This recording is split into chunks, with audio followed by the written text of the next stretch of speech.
अस्सलाम वालेकुम रहमतुल्लाहि वबरकातुहू जी। अभी हम लाइडनबर्ग में मौजूद हैं और लाइडनबर्ग टाउन की जो मस्जिद है उसके अंदर ये एक दरख्त लगा हुआ है, वो जो खजूर टाइप होता है लेकिन खजूर का नहीं होता।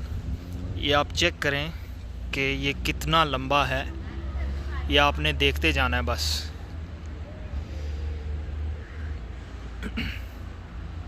ये चेक करें जी, ये चेक करें आप, ये कितना लंबा हो सकता है। आपने कमेंट सेक्शन में चेक करके बताना है कि ये कितना लंबा है।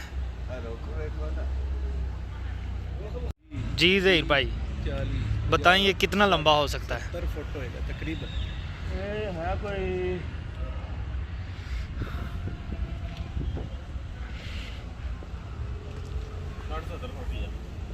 जी ज़हीर भाई कह रहे हैं जी 60 से 70 फुट ये लंबा है।